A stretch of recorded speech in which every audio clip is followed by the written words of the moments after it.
Hola, ¿qué tal? Bienvenidos al segundo módulo del tema de transferencia y cantidad de movimiento. Esta vez, una vez ya hemos terminado el módulo de coordenadas rectangulares, vamos a introducirnos al tema de coordenadas cilíndricas, ¿no? En la cual le vamos a ver algunos ejemplos. Las coordenadas cilíndricas es un poco más extenso, así que probablemente vamos a tener un módulo más con algunos ejemplos más, ¿no? Eh, En este módulo, lo que vamos a ver principalmente va a ser la introducción al balance y cantidad de movimiento, coordenadas cilíndricas.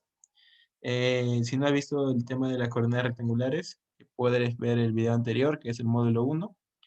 Luego, en este módulo también vamos a ver la determinación del perfil de velocidad por un método analítico y también por un método numérico. Luego vamos a comparar estos resultados para ver cuánto difieren y luego vamos a hacer un ejercicio de aplicación como lo que es el Excel y el Polymath, que también lo vamos a dejar en un link del Drive en la descripción, ¿no? Así que, sin más preámbulo, vamos a comenzar. Muy bien, el primer tópico para este módulo es la introducción al balance y cantidad de movimiento. Bueno, vamos a analizar los diferentes tipos de sistemas que hay, eh, específicamente en coordenadas cilíndricas, ¿no? Bueno, como estamos hablando de coordenadas cilíndricas, lo que nosotros vamos a estudiar son superficies o conductos o cualquier tipo de, se podría decir, material que tenga forma cilíndrica, ¿no? En este caso, podemos estudiar desde lo que son tuberías, podemos estudiar desde lo que son cilindros, cilindros concéntricos, o inclusive cilindros en forma horizontal, ¿no? Entonces, podemos estudiar cualquier tipo de superficie en forma cilíndrica cuando estamos hablando de las coordenadas cilíndricas. Ahora bien, vamos a ver cada uno de esos casos entre el módulo 2 y 3, pero como es la primera clase de coordenadas cilíndricas, vamos a ir un poco más el tema principal o el primer tema, que es el estudio del balance de cantidad de movimiento en lo que son tuberías, ¿no? O en superficies cilíndricas que tienen una cierta diferencia de presión. Bueno, lo que vemos acá es una coordenada cilíndrica. Entonces, lo que se estudia normalmente es un fluido que pasa a través de este conducto en forma cilíndrica. Y pues bien, como va a pasar en forma, se podría ir en forma descendente, o también podríamos analizar de forma ascendente. Vamos a tener que la dirección de la velocidad siempre va a estar paralela al eje Z y la dirección en la que se transfiere la cantidad de movimiento va a estar en la dirección perpendicular, que vendría a ser la dirección R. Ahora, si analizamos específicamente lo que es el tema de tuberías, podemos saber que primero vamos a analizar la sección donde no vea algún tipo de codo o cualquier tipo de obstáculo que haga que el fluido se distorsione, ¿no? Ya que no va a ser un fluido continuo y lo que tenemos que estudiar más que todo son algunos tipos de fluidos laminares, ¿no? Entonces lo que se hace es agarrar esta porción de la tubería en la cual no va a haber ninguna distribución para que el fluido se deforme, ¿no? Es decir, que no va a haber ningún obstáculo para el movimiento del fluido, ¿no? Acá vemos ciertos codos, entonces estos codos lo que hace es que la velocidad cambie, ¿no? Disminuya, entonces esta parte no se va a estudiar, sino se va a estudiar las partes en la cual las tuberías sea de forma completamente uniforme, para que no se disturbe el fluido. Y pues bien, si analizamos esa parte de aquí, vemos un flujo de entrada y un flujo de salida. Ahora, siempre que analicemos flujo en tuberías o en flujo en tubo, siempre vamos a tomar en cuenta lo que son la diferencia de presión que va a haber, ya que eh, el movimiento del fluido en una tubería, por ejemplo, o en un tubo, se debe a que siempre va a haber una fuerza que impulse, ¿no? Que el fluido llegue. Es decir, un ejemplo clásico puede ser cómo llega el agua a nuestras casas, ¿no? El agua a nuestra casa llega por cierta presión que ejerce CEDAPAL y distribuye, ¿no? Cada distrito. Entonces, ese término de presión se tiene que tomar en cuenta en lo que son los flujos en tubos. Y bueno, si analizamos este perfil de acá y le hacemos un corte longitudinal, es decir, si lo cortamos de tal manera que lo partimos en la mitad y vemos esta parte, ¿no? Como si fuera una vista dentro del tubo, en la cual estas paredes marrones son los bordes del tubo y vemos cómo se distribuye el fluido, ¿no? El fluido vendría a ser esta parte parabólica y este vendría a ser cómo se distribuye la velocidad, ¿no? Posteriormente vamos a ver por qué se distribuye de esa forma y acá sería la forma en la cual se transfiere la cantidad de movimiento. Pues bien, lo que hacemos más que todo es hacer un balance de cantidad de movimiento, en la cual es como si fuera un balance de fuerzas, por lo que vimos en el ejercicio anterior, en el módulo uno, en la cual hacía el área que se multiplica el esfuerzo de corte y se toma un diferencial de X, ¿no? En este caso es un diferencial de R. Entonces, lo que hacemos primero es analizar. eh, Vamos a analizar el movimiento del fluido, ¿no? ¿Por qué va de forma parabólica cuando está descendiendo el fluido? Pues porque si notamos, en esta parte está la superficie del cilindro, se podría decir, ¿no? Del tubo. Entonces, sea cual sea el material, puede ser acero, puede ser plástico, puede ser cualquier tipo de material, este material va a ejercer siempre una fricción, ¿no? Entonces, en esos límites se podría decir que la velocidad va a ser cero por la fuerza de fricción. Sin embargo, cuando estamos hablando de la parte central, no hay nada que impida el movimiento. Entonces, acá la velocidad se podría decir que es la máxima, ¿no? Casi por el centro. Y posteriormente, lo que analizamos es que la velocidad va a ir disminuyendo desde el centro hacia el borde del tubo, ¿no? Vemos por el mismo término de fricción, va disminuyendo la velocidad conforme se va acercando a la pared del tubo. Posteriormente también vemos un análisis del esfuerzo de corte que va a ir aumentando, es decir, que el movimiento va a ir cambiando, ¿no? Si se dan cuenta acá hay más velocidad, pero acá hay menos velocidad, y eso es debido a que la transferencia de cantidad de movimiento se mueve alrededor del eje R. Entonces, lo que analizamos es esa parte de aquí, ¿no? Se puede tomar un delta de R en esta sección, de repente podemos tomar un delta de R, ahí en una parte chiquita. Imaginemos que todo acá está con agua, ¿no? Y que fluye de esta forma. Y lo que se hace es tomar un delta de R de tal forma que vemos que el esfuerzo de corte antes del delta R puede ser antes del delta de R va a ser diferente a que está aquí, ¿no? El de acá es menor a que está junto a la superficie del tubo. Por eso se hace una diferencia antes del delta R, cuando R es igual a R y cuando R es igual a delta más R, ¿no? Es decir, cuando está acá.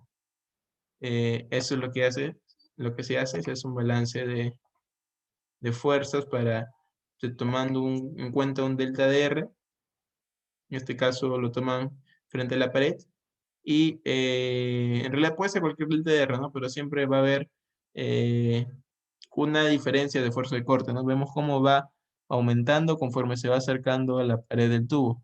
Eso quiere decir que el movimiento se está transfiriendo de izquierda a derecha, ¿no? Y por eso, si se toma un delta de R, lo que representa es que va a haber un esfuerzo de cortes en un punto R y va a haber otro esfuerzo de corte cuando pase un R más delta de R, ¿no? R puede estar acá y R más delta de R estaría acá, en este punto. Entonces, eso es lo que se hace y como es un cilindro, el área lateral del cilindro vendría a ser 2 pi por R por L y en el radio segundo ya no sería el radio R, no sería el radio del otro cilindro, que sería R más delta de R, ¿no? Y por el área lateral y el esfuerzo de corte que acaba de cambiar. Entonces, ese es el balance que se hace con respecto al esfuerzo de corte. Luego se hace un balance de presión. Eh, Acá lo que hacemos solamente es un balance de presión, presión inicial menos presión final. Y estamos tomando en cuenta el área del otro cilindro, 2pi r por delta de r, 2pi r delta de r, que está tomando esta área de aquí. La demostración matemática de por qué es esta área lo pueden encontrar en los libros, pero más que todo es el tema de cómo se desarrolla un binomio al cuadrado, ¿no? Si tenemos lo que es r más delta de r al cuadrado por pi, algo así, pi por r más delta de r al cuadrado, asumiendo que nosotros queremos hallar un área de un círculo. Entonces, si resolvemos este binomio, lo que vamos a tener es pi por r cuadrado, que es esa sección, más 2pi r, que vendría a ser la otra sección, más pi por r cuadrado, ¿no? Entonces, cada expresión del binomio cuadrado va a representar un área. Y en el caso de lo que queremos analizar, que es el área que abarca el flujo y la superficie, vendría a ser 2pi por r delta de r, ¿no? Si solamente quisiéramos analizar el delta de r, es decir, la superficie que estamos analizando, analizaríamos pi por delta de r nomás, ¿no? Un espacio chiquito. Y si quisiéramos analizar eh, el radio, es decir, este cilindro blanquito nomás, usaríamos esta área. Pero si queremos analizar el cilindro blanco más los delta de r, se usaría esta área, ¿no? Por eso se multiplica por esta área. Y luego se toma en cuenta también lo que es la gravedad, porque de alguna forma también afecta. Luego vemos que luego vamos a ver que esto se va a simplificar, pero ahí en el balance de cantidad de movimiento está considerado, ¿no? Y al final se divide, ¿no? 2pi por L delta de R, para expresarlo en forma de límite, y 2pi L vendría a ser constantes, entonces 2pi L se cancela con 2pi L y se cancela con 2pi L. R no, R queda ahí, solamente se cancela 2pi por L. Y el otro término vendría a ser factorizar el 2pi r delta de r, y como hemos multiplicado por lo mismo, eso se va a cancelar, solamente que acá abajo va a quedar el L, y el otro término también va a cancelarse todo, me parece, ¿no? 2pi r delta de r, 2pi r delta de r, o no, acá queda lo que es el radio. Entonces, eso se va a cancelar, el 2pi se cancela, y el delta de r con el L se va a cancelar y me va a quedar radio, densidad y gravedad. Entonces, luego lo acomodo. Está la misma ecuación y lo que hicimos es hacer que el límite del delta R tienda a cero para llevarlo en forma diferencial. Y luego esto se simplificaba, me quedaba R sobre L, la diferencia de presión, y la densidad por gravedad por R, ¿no? Entonces, lo que hacemos acá primero es despejar todo hacia otro lado. Y bueno, ya, lo que hemos hecho es despejar la densidad por gravedad por R, y el otro también lo hemos despejado, densidad por gravedad por R, y al final el R lo hemos factorizado y lo hemos pasado a dividir 1 sobre R, que está aquí, y al final este L le hemos pasado a multiplicar acá. Eh, Densidad, perdón, la diferencia de presión P sub 0, P sub L. eh, no, esto iba al otro lado a sumar, ¿no? Por eso sigue abajo. Entonces ahí está bien.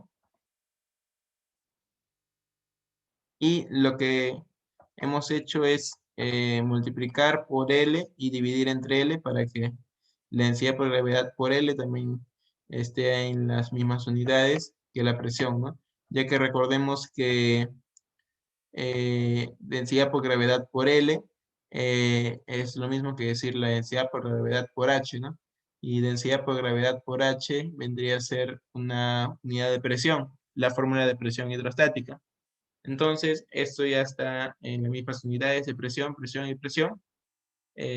Solamente despejando van a llegar acá, ustedes lo pueden despejar, no hay problema, y van a tener la misma ecuación, ¿no? Entonces, vamos a borrar esto de aquí, y lo que hacemos es un artificio, analizando lo que es la tubería. Miren, acá está la presión suele, y acá está la presión inicial. Lo que hemos hecho es agarrar esta parte aquí, ¿no? Pero si nosotros queremos analizar la presión hidrostática en este punto, vendría a ser la densidad por gravedad por L, ¿no? Pero esta presión hidrostática tiene que sumarse con esta presión P sub 0, y eso es lo que se ha hecho. La presión en el punto L vendría a ser la presión P sub 0 más la densidad por gravedad por L, ¿no?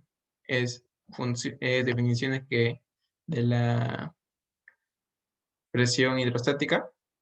Y lo que se hace es este artificio de tal forma que nosotros despejamos al otro lado la densidad por la gravedad por L, lo igualamos a P sub 0 y hacemos un cambio de variable en la cual P sub 0 la podemos llamar P sub 0 mayúscula, y el P sub L menos la parte de densidad por gravedad por L le llamamos un menos P mayúscula, y este es el cambio variable que tienen los libros de fenómenos como el BIR o como el de el profesor Luis Carrasco. Así que ese es el cambio de variable que se realiza, ¿no? Es un cambio para que todo para simplificar términos. Y luego con estos cambios de variables se reemplazan de tal forma que mi balance de cantidad de movimiento va a quedar así. Y ese es un balance muy importante, ya que si se les complica un poco hacer el balance de cantidad de movimiento, lo único que nos va a importar es esta expresión de aquí, ya que siempre en flujo de tubos va a ser la misma. Siempre en flujo en tubo va a ser la misma. Lo único que va a cambiar es esto de aquí, ¿no? Acá está dependiendo de la presión, pero si no dependiera de la presión, puede depender de una inclinación o puede depender de forma de la gravedad, ¿no? Entonces, para todos esos casos vamos a verlo, pero lo que sí es importante es esta expresión que vamos a usarlo siempre cuando hablemos de flujo en tubo o flujo en coordenadas cilíndricas. El balance de cantidad de movimiento siempre va a ser este de aquí. Y lo que va a cambiar es esta igualdad, ¿no? Puede ser diferente. Entonces, una vez se tiene eso, vamos a borrar. eh, ya, una vez se tiene eso, lo que se hace es seguir resolviendo de tal forma que yo despejo R por diferencial de R y integro para que salga el diferencial, ¿no? Me queda R tau sub RZ es igual a la diferencia de presión sobre L por esta ecuación se integra como R cuadrado sobre 2 más S1, ¿no? No es S1, es una constante. Ahora, bueno, me quedé en esta ecuación y lo que hacemos es primero pasar a dividir el R, pero recordemos que el esfuerzo de corte tau sub RZ, como es un fluido newtoniano, porque estamos utilizando fluido newtoniano, va a cumplir la ley de viscosidad de Newton, que es este de aquí. Es la misma que vimos en coordenadas rectangulares, solamente que en vez de X le pongo R, ¿no? Porque estamos en coordenadas que dependen del radio. Y reemplazo el esfuerzo de corte con esta expresión. Luego paso a dividir el radio y la viscosidad. Acá me va a salir como estaba la diferencia de presión sobre L por R cuadrado. Cuando yo paso a dividir el R, me va a quedar solamente R sobre 2 y sobre el menos 1. Y lo mismo, la constante, si yo lo divido entre la viscosidad, una constante entre otra constante sigue siendo una constante. Entonces, normalmente lo dejamos así, pero ya sabemos que para llegar a esta constante es multiplicando por la viscosidad. Y el radio sí no se puede dividir entre la constante porque es una variable, ¿no? Entonces, eso sí lo dejamos como C1 sobre R. Entonces, lo que hacemos ahora es integrar.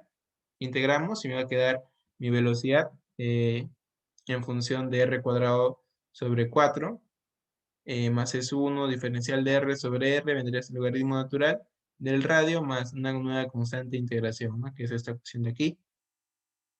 Y lo que tenemos que hacer nosotros ahora es hallar la constante de integración según los límites de frontera. Entonces lo que hacemos es analizar los límites de frontera. Para ello vamos a analizar ese sistema de aquí. Bien, si ustedes se dan cuenta, como este tubo o esta tubería es una tubería que si lo partimos a la mitad es simétricamente igual estudiar la parte de la derecha que estudiar que la parte de la izquierda.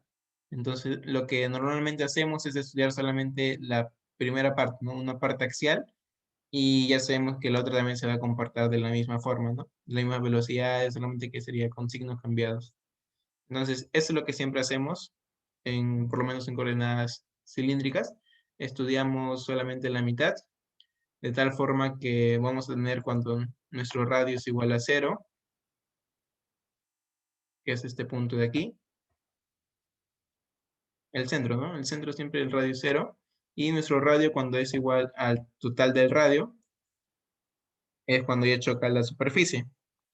Entonces, recordando que acá va a estar la superficie del tubo, acá mi velocidad, ¿cuánto era? Mi velocidad era la máxima, no era cero, por el tema de la fricción de la superficie, ¿no?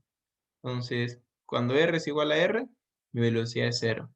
Por la misma fricción que genera la superficie va a impedir movimiento, ¿no? Y justo en cuando R es igual a R, va a haber la máxima fricción, por lo cual no va a haber movimiento. Pero si yo estudio cuando R es igual a cero, hay algo que impida, este es mi eje, ¿no? No vayan a pensar que es una superficie. Este es mi eje, esta línea roja. Entonces, ¿hay algo que impida el movimiento? No hay nada. Entonces, yo podría decir que como está lo más lejos, si estamos estudiando la parte simétrica, está lo más lejos del radio, por lo cual la fricción va a afectarlo menos. Entonces, justo en ese punto la velocidad es máxima, ¿no? Entonces, justo en ese punto la velocidad es máxima. Y cuando estudiamos un máximo, recordemos que para la definición de un máximo es la derivada de función igualada a cero. Y de ahí hallamos nuestro máximo, ¿no? Y eso es lo que representa esta ecuación. Y al hacer el diferencial de velocidad igual a cero, por ende el esfuerzo de corte también es cero. ¿Por qué? Porque si recurrimos a la ley de velocidad de Newton, si esto se hacía cero, entonces cero por U vendría a ser cero, ¿no? Entonces por eso también el esfuerzo de corte vendría a ser cero. Y pues utilizando las condiciones de frontera 1 y 2, cuando R es igual a cero, claro, hallaría mi constante C1 que vale cero. Acá va a haber una pequeña determinación, me parece, y voy a tener que utilizar el hospital porque el logaritmo de cero no hay. Entonces, sí, lo tengo que llevar de esa forma. Y luego, para mi C sub 2, no, pero acá está con diferencial de B sub Z, ¿no? Entonces, la primera condición de frontera no la voy a reemplazar acá, porque me quieren la derivada, ¿no? La derivada de cero. Entonces, la primera condición de frontera lo reemplazo acá. Y acá está la indeterminación, ¿no? No puede ser cero, entonces para que cumpla la condición, como R no puede ser cero, entonces C1 vendría a ser cero, ¿no? Y acá C1 vendría a ser cero, y C sub 2, como ya tengo que C sub 1 es cero, eso se anula, y mi C sub 2 vendría a ser cuando R es igual a R, mi velocidad vendría a ser cero, entonces esto se hace cero, R cuadrado se vuelve R, lo paso al otro lado a sumar y me queda esta expresión. Y luego ya lo reemplazo C1 y C2 en la ecuación general y acomodándolo, factorizando P sub 0 menos P sub L sobre 4UL por R cuadrado, y esa es la forma como le expreso el BIR, 1 menos R minúscula sobre R mayúscula al cuadrado, ¿no? Entonces, eso es lo que me va a dar, el R cuadrado se simplifica y el menos R minúscula aparece aquí, entonces está bien simplificado. Y esto me va a representar cuánto va a ser la velocidad conforme el radio chiquito va cambiando, ¿no? El radio puede ser R medios, R cuartos, R tercios, y cualquier valor que yo le dé que está dentro que sea menor al radio total, ¿no? Me va a decir cuánto va a valer la velocidad en ese punto. Y ese es mi perfil de velocidad, ¿no? Ese es por el método analítico, es decir, integrando. Ahora vamos a ver uno por el método numérico para ver cuánto se diferencia. Entonces, ya no vamos a hacer el balance de cantidad de movimiento porque es el mismo. E inclusive este balance de cantidad de movimiento, esta parte acá, como les comenté, siempre lo vamos a usar. Lo único que va a cambiar en los ejercicios es esta condición. Entonces, el balance sería el mismo. Lo único que va a cambiar es ahora también porque vamos a hacerlo por un método numérico. Entonces, la ley de viscosidad vamos a usar también, ¿no? Y pues, para hacerlo con un método numérico, lo que primero hacemos es utilizar el concepto de un producto de derivadas, ¿no? Ya que se está diferencial arriba y estos son dos funciones, función longitud y función de la velocidad. Entonces, R por tau sub RZ es como si fueran dos funciones. Entonces, lo que se hace es derivar un producto de funciones y lo que se tiene es eh, la derivada del primero por el segundo, vendría a ser la derivada del esfuerzo de corte, la derivada del esfuerzo de corte por el segundo, que vendría a ser el radio, pero con este radio se simplifica. Y la derivada del esfuerzo de corte vendría a ser la derivada de esto, ¿no? La derivada de esto vendría a ser la segunda derivada de la velocidad. Por eso está acá la segunda derivada de la velocidad. Y el menos u le pasó a dividir, ¿no? Y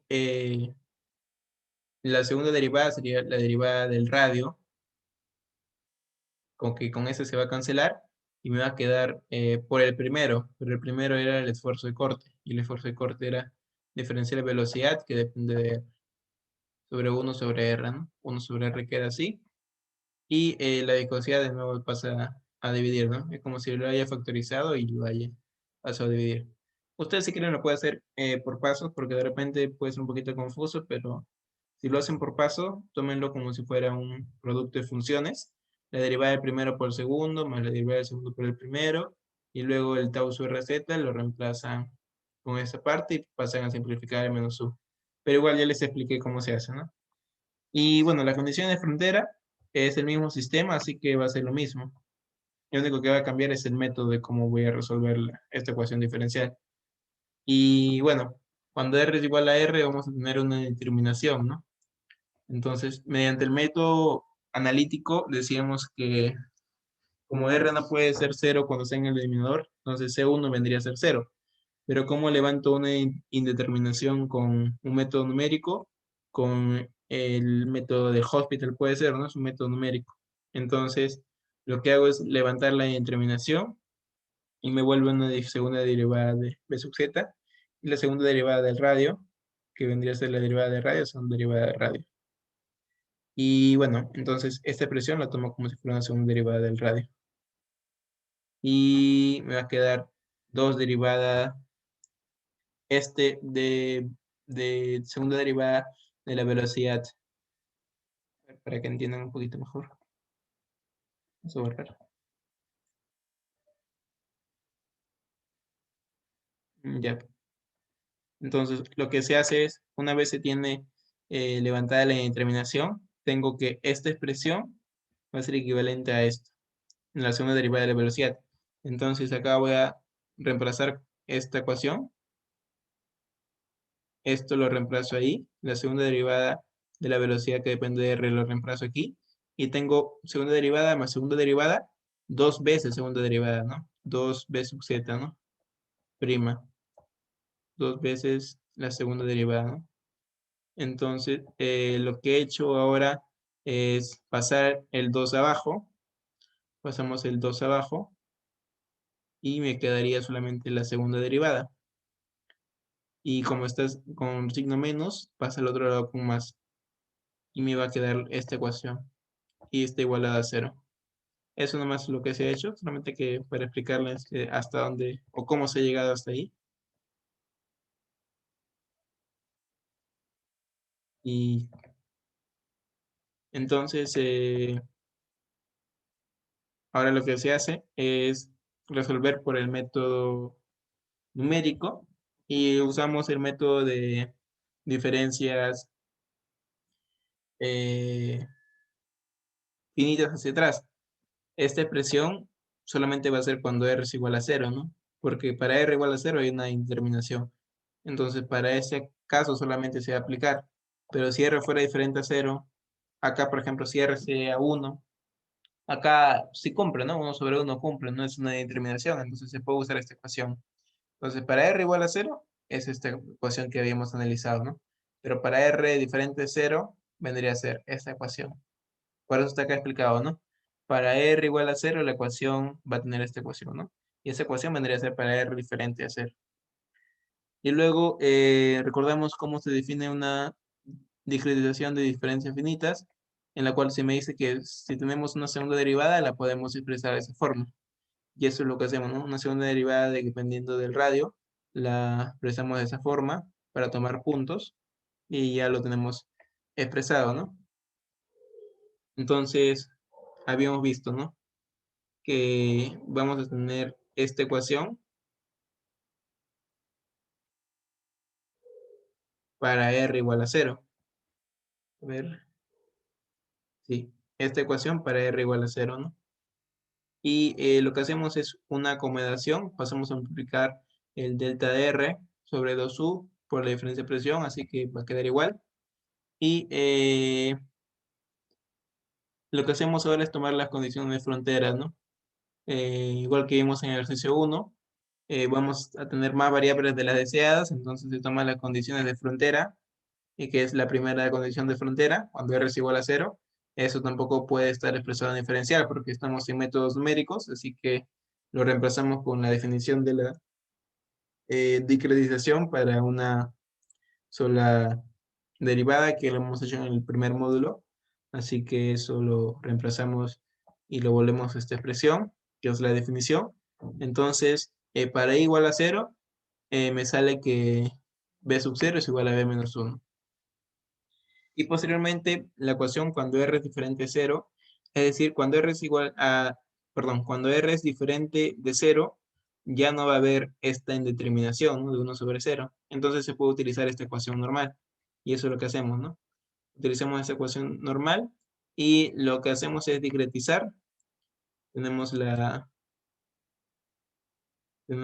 segunda derivada que la discretizamos, la primera derivada también la discretizamos con la definición de la discretización para una derivada de primer orden y eso se queda como variable, ¿no? Entonces, eso es lo que hemos hecho.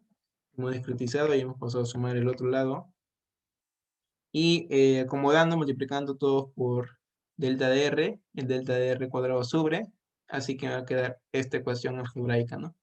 Y tengo dos ecuaciones, ¿no? Una para r igual a 0, que es esta de ahí, y otra cuando para r diferente de 0, que es esta de acá, para el método numérico. Entonces, esta es la segunda ecuación para r diferente de 0, y lo que hacemos es reemplazar, ¿no? Porque para r igual a 0, solamente va a cumplir para un valor, para r igual a 0, ¿no? Entonces ya tengo mi ecuación, y este b menos 1, ya habíamos hallado que vendría a ser igual a b sub 0. Entonces, este b menos 1 lo reemplazo como si fuera b sub 0, y menos 2 más 1 va a quedar menos 1 b sub 0, ¿no? Pero cuando r es diferente a 0, va a tomar valores desde u y 1 hasta i9, ¿no? Y de nuevo me va a salir de i1 a i9, tendría que haber 9 ecuaciones y 9 variables, ¿no? Entonces vemos b sub 1 hasta b sub 9, ya hay 9 variables, pero acá también hay b sub 10 que serían 10 variables. Entonces, como tengo más variables, tenemos que utilizar la condición de frontera número 2, que me dice cuando r es igual al radio, mi velocidad final, en este caso mi última velocidad de b sub 10, entonces b sub 10 tendría que ser 0. Ya tengo definido esta variable, así que tengo 9 variables restantes y 9 ecuaciones y se puede resolver el sistema. Entonces, lo que hacemos acá es menos 1 y 0 vendría a ser b sub 0 y b sub 1, así, ¿no? Hasta b sub 9. Entonces, esta primera ecuación, ¿de dónde lo hallábamos? De lo primero que habíamos visto, ¿no? De esta ecuación de aquí. Para r igual a 0, cumplía esta ecuación, ¿no? Por eso, menos 2 más 1, menos 1 b sub 0, menos b sub 0 queda, ¿no? menos B sub 0 más B sub 1. Menos B sub 0 más B sub 1. Y esta, como va a ser constante, le hemos llamado A. Pero se dan cuenta de lo mismo, ¿no? Solamente que acá, esto es lo mismo que acá, solamente que acá está dividido entre 2. Entonces, este le podemos llamar A, y este vendría a ser lo mismo, pero sobre 2. A entre 2, ¿no? Que es la diferencia de presión por L, sobre L, por la viscosidad por R cuadrado. Solamente que acá está dividido entre 2. Entonces, por eso le hemos llamado A entre 2. Y ahí está primero, ¿no? Le hemos puesto al otro lado, sería menos A entre 2. Y el resto sería menos A.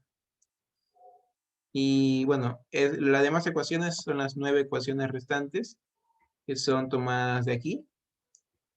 No hay mucho que analizar ahí. Eh, y haciendo el sistema de ecuaciones me va a salir esta matriz. Entonces, en el mismo caso que el anterior que habíamos visto, la matriz siempre va a ser la misma, porque son variables, ¿no? Son constantes, perdón, son los índices de las constantes para 10 puntos. Lo único que va a cambiar es el valor de A, ¿no? Que dependiendo cuánto vale mi diferencia de presión, cuánto vale mi viscosidad, mi longitud, esto es lo que varía, entonces por eso el A es lo único que va a cambiar. Y esa es la ventaja de tener ese sistema, ¿no? Que solamente vamos a cambiar el valor de A y mi matriz siempre va a quedar igual. Entonces es un sistema de ecuaciones lineales. Y bueno, vamos a hacer un ejemplo ahora con números para que quede un poco más en claro. Me dice, obtenga los distintos parámetros de flujo, problema, flujo ascendente mediante un tubo, mediante un procedimiento numérico. Bueno, en realidad lo hemos hecho para los dos métodos, así que vamos a ver para los dos métodos y vamos a ver las gráficas por el método analítico y por el método numérico, cuánto se diferencia y cómo se resuelve en el Excel y el Polymath. Así que vamos a proyectar el Polymath un momento. Pues bien, vamos ahora a aperturar el Excel, en la cual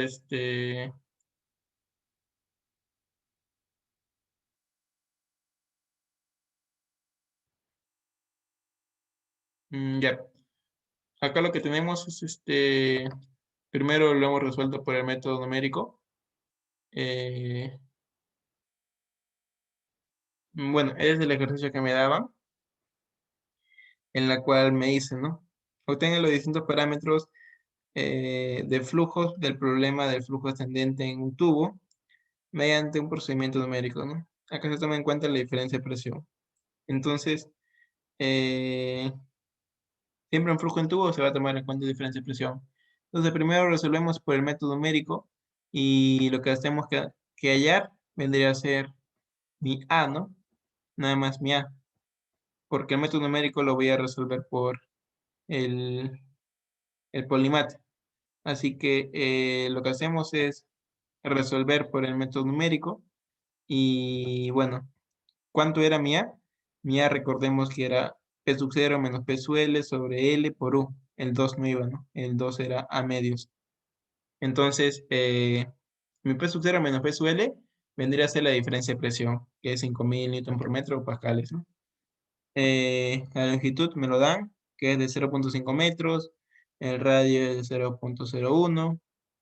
El delta de R vendría a ser, como son para 10 puntos, lo divido el radio entre 10 secciones y para cada sección analizo. La viscosidad es 20 kilogramos por metro segundo. Y nada más, la densidad no la necesito. Ahora, el A, recordemos que era la diferencia de presión por el delta su R cuadrado. Acá me faltó, delta su R cuadrado. Esa ecuación no es esta ecuación de acá. Esta última parte es el A. Entonces, P sub 0 por delta de R cuadrado sobre U por L, ¿no? Y ahí está en la formulita que apliqué. P sub 0, que es R9, o si no, lo podemos hacer de nuevo. Ver, ya, lo borramos de tal forma que le ponemos, ¿no? Es esta ecuación. Así que la diferencia de presión es esta. Le ponemos F4 para que nos salga la celda. Por el radio cuadrado, que vendría a ser perdón, mi delta de R al cuadrado. me dicen delta de R al cuadrado, y eso también le ponemos en celda fija, y todo eso lo multiplicamos, no, perdón, lo dividimos entre U por L, ¿no? Que vendría a ser U por L, y ya está. Nada más es eso, le ponemos celda fija,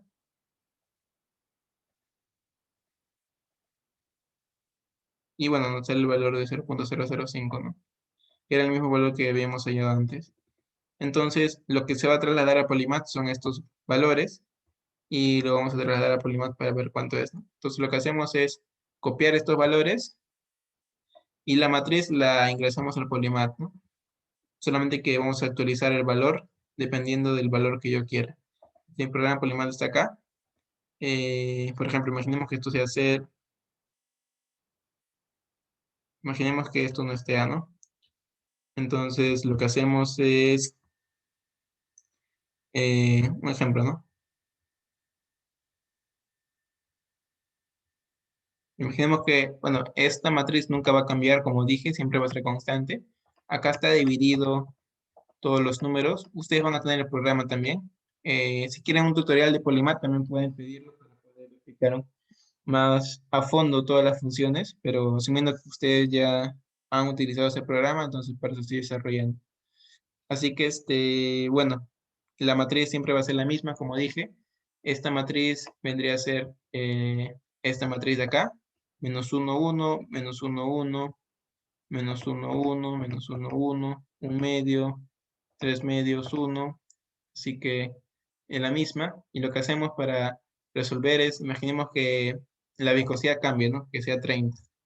Entonces, si te dan unos nuevos valores, estos nuevos valores los tengo que copiar y le tengo que pegar acá. En la primera ponemos control B y se actualizan solitos, ¿no? Pero como no es el caso, en la viscosidad era 20, vamos a hacerlo con los otros valores. Con el valor de 20.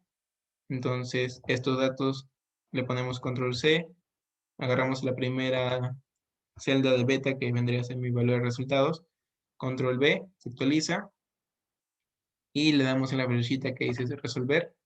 eh, Pasa menos de un segundo y lo resuelve.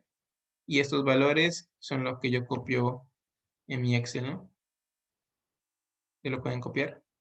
Perdón. Acá, lo copiamos. Y estos valores son los que nosotros utilizamos, ¿no? Eh, bueno, nada más. Son los valores, solamente que acá hay algo acomodado. Eh, Le he puesto para cada radio. Recordemos que mi radio total era 0.01. Entonces, mi radio total debe ser 0.01, ¿no? ¿Y desde dónde estoy analizando? Desde R igual a 0. Entonces, cuando R igual a 0, es este punto acá. Mi velocidad es de la máxima. Cuando R igual a 0, la velocidad es la máxima. ¿Y de cuánto en cuánto va aumentando? Va aumentando cada delta de R. Es decir, va aumentando en cada 0.001. Entonces, 0.001, 0.002, 0.003, así, ¿no? Hasta llegar al total del radio. Y bueno, ahí tienen la gráfica. La azulita vendría a ser la parte positiva. Y la otra parte vendría a ser, como le dije, que estudiamos un eje simétrico. En realidad, de la superficie del tubo estaría eh, por ambas partes, ¿no? Entonces, lo que hacíamos solamente es cambiar de signos para un R negativo, es decir, tomando el eje de referencia, ¿no? Como es un eje simétrico, vendría a ser lo mismo para el otro lado, ¿no? Pero hay algo curioso. No sé si habrán notado que nosotros para este tubo, lo que analizamos era un fluido parabólico hacia abajo, ¿no? Pero porque acá es un fluido, no, una gráfica hacia arriba, aunque el mismo ejercicio me dice, ¿no? Para un fluido ascendente, un flujo ascendente, es decir, que va hacia arriba, ¿no? Si hubiera sido un flujo ascendente, porque hay presión, hubiera sido hacia abajo, ¿no? Pero también esta gráfica eh, demuestra lo que el ejercicio nos dice, ¿no? Que es un flujo ascendente, entonces las velocidades tienen que ir de forma hacia arribita, ¿no? Por eso está resolvido así, resuelto así, ¿no? Y bueno, luego hago una comparación con la velocidad analítica. Recordemos que la velocidad analítica era esta ecuación. Entonces lo que hago es, esta ecuación lo cambio, ¿no? Perdón, lo cambio no, sino lo incorporo aquí y va cambiando conforme va cambiando el radio, ¿no? Y ahora este radio minúsculo vendría a ser este radio, ¿no?